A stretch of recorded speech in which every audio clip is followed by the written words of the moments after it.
एक बार फिर रफाल चर्चे में आ गया है और इस बार रफाल पर आने वाली संकट छोटी नहीं है, बल्कि हो सकता है अब की बार सरकार में हाहाकार न मच जाए, क्योंकि अभी तक तो सिर्फ कांग्रेस और वो भी राहुल गांधी रफाल को लेकर सरकार पर भ्रष्टाचार का आरोप लगाते आए हैं। लेकिन इस बार संकट थोड़ा गहरा मालूम हो रहा। क्या है मामला, आइए देखते हैं। रफाल डील को लेकर फ्रांस की सरकार पर भी लगातार सवाल उठते आए हैं, जिसमें कहा जाता था कि रफाल डील को लेकर सरकार आधी अधूरी बातें करती है। अप्रैल 2021 को फ्रांसीसी वेबसाइट मीडियापार्ट पर एक रिपोर्ट पब्लिश करी गई, जिसमें रफाल डील को लेकर हुए भ्रष्टाचार की जानकारी पॉइंट टू पॉइंट दी गई थी। मीडियापार्ट की रिपोर्ट के मुताबिक रफाल डील में बिचौलियों को करोड़ों रुपए कमीशन के तौर पर दिए गए, जिसमें कुछ पैसा भारत सरकार के अधिकारियों को भी रिश्वत के तौर पर दिए गए।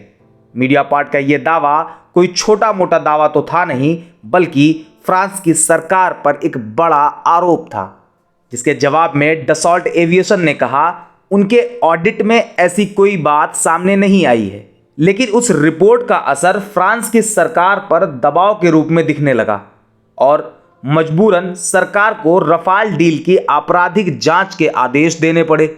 रफाल डील में हुए करप्शन की जांच फ्रांस के एंटी करप्शन एजेंसी पीएनएफ द्वारा की जाएगी, जिसके लिए पीएनएफ की तरफ से एक फ्रांसीसी जज को अपॉइंट किया गया। अगर यह जांच मीडियापार्ट के रिपोर्ट के मुताबिक होती है तो इससे भारत सरकार पर एक दाग लग सकता है। पहले थोड़ा सा रफाल फाइटर जेट डील के बारे में बताता चलूं। बात है 2012 की। भारत में मनमोहन सरकार का दौर।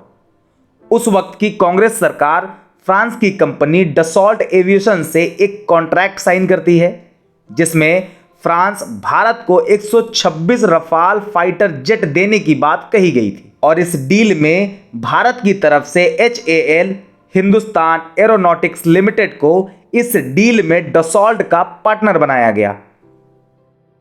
डसॉल्ट की माने तो 2015 में यह डील लगभग पूरी हो चुकी थी, लेकिन अचानक से कहानी बदल जाती है और भारत की नई नवेली सरकार की तरफ से कांग्रेस द्वारा किए गए 126 रफाल फाइटर के कॉन्ट्रैक्ट को कैंसिल कर दिया जाता है और उसकी जगह एक नई डील साइन की जाती है।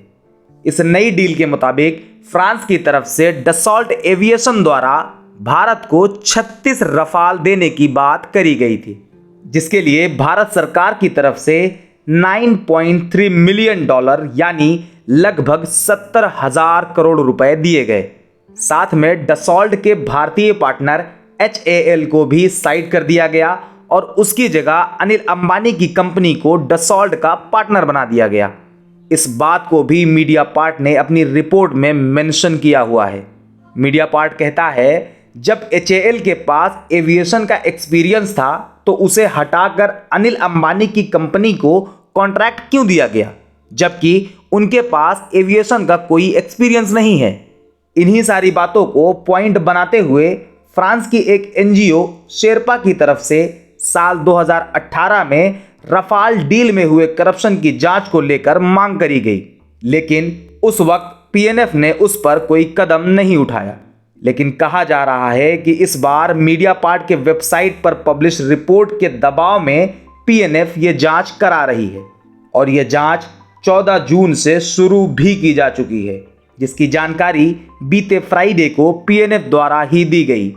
इस जांच में अगर मीडियापार्ट द्वारा कही गई बात सही पाई गई तो भारत सरकार की मुश्किलें बढ़ सकती हैं और फिर से विपक्ष रफाल डील की जांच को लेकर सवाल कर सकती है, जबकि भारत की माननीय सुप्रीम कोर्ट ने इस डील को लेकर 2 बार मोदी सरकार को क्लीन चिट दे चुकी है।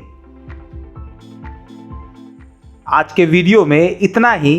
वीडियो अच्छी लगी हो, इंफॉर्मेटिव लगी हो तो लाइक करें, शेयर करें और चलते चलते चैनल को सब्सक्राइब ज़रूर कर लें और बेल आइकन पर भी क्लिक कर दें।